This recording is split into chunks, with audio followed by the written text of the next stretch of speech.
Hey everyone, I'm Mark Hamilton from the Synapse ML team, and on this week's episode of the Synapse ML video series, I'm really excited to take you through how to use state-of-the-art deep learning models from ONNX within your large distributed Spark pipelines. At the core of our demo today, we'll be working with ONNX, the Open Neural Network Exchange. This tool serves as an intermediate language for a wide variety of different machine learning platforms. ONNX allows you to take models built in other frameworks like TensorFlow and PyTorch and export them to a common language, the ONNX runtime. In this runtime, you can deploy models to different devices like CPUs, GPUs, and FPGAs. And you can also deploy models to things like mobile devices or clusters in our case. Finally, it really allows you to reach out to a wide variety of other ecosystems and bring those models into Spark to evaluate them at very large scales. And I briefly want to call out the great contributions on this work from Jason Wang, who really spearheaded the work on ONNX and brought it to the Synapse ML library, and Scott Vota, who figured out a lot of the intricacies around slicing models and who created the image featurizer and Scala versions of the model hub. So without further ado, let's now head over to the Synapse notebook. So to get started in our demo, we'll explore the ONNX Model Hub. This hub allows you to access a huge variety of different pre-trained ONNX models from the command line. You can simply import the hub from ONNX and use the List Models API to list all the different pre-trained models in the hub. And you can see that there's a huge variety of them. You've got language models like GPT-2, you've got vision models from a wide variety of architectures, and you even have some stylization models, some audio models. There's a ton to choose from. Here in this demonstration, we're going to be loading ResNet 50, which is a combination of a convolutional architecture with these recurrent skip connections that allow very, very deep networks. And this was one of the first networks to really achieve a significant performance increase on ImageNet. So here we'll load the model info from the ONNX Model Hub and we'll take a look at it. And as you can see, the model here has a wide variety of metadata that describes kind of where it's located, what kind of model it is, what kind of nodes of the graph you can use here. And in particular, we can get outputs by querying this node here. We can get features by querying this node here. We get a little bit of information about what the outputs look like, what the features look like, and we also get links to how to download the model and its data. Now that we are confident that we want to use this ResNet 50 model, we can load it up into Python using the hub.load API. And here we go. We have it cached in our hub's cache. And this will make it so that you don't need to constantly re-download this model. The first time you run this, it'll download it into your cache, and then subsequent calls will be very fast.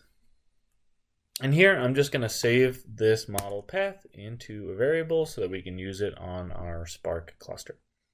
Now, the next step is to read our images into a data frame so that we can apply this ONNX model to a data frame of images.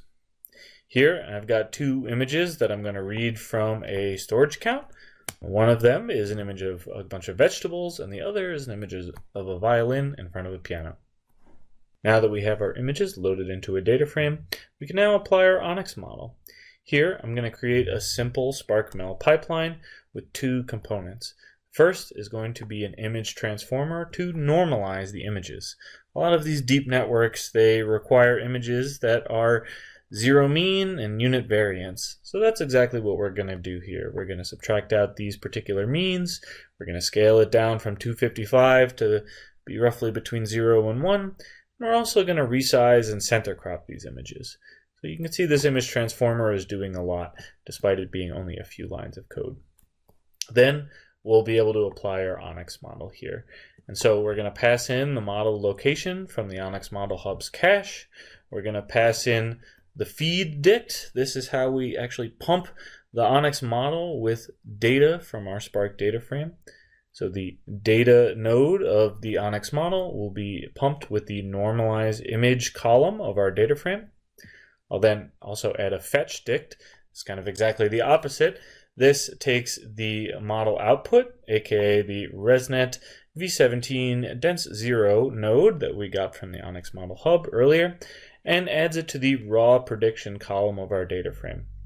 We've also added some utility methods here so that you can fix up your particular predictions. So here we've added a softmax operation that will take these raw predictions and turn them into probabilities. We also have set the batch size. You can set the batch size to be whatever you like, whatever fits into memory. And you can also specify the device here by saying .set device to the GPU. But here we're going to use a CPU cluster because a lot of these models can be run on either CPU or GPU. And finally, we're going to pipeline these two models together. First the preprocessor and then the ONNX SparkML model.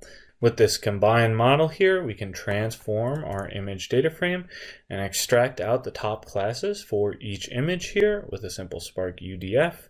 And in a few seconds, we'll see that the top 3 classes for these objects are, for the first image of vegetables, cucumber, zucchini, and bell pepper. Pretty good.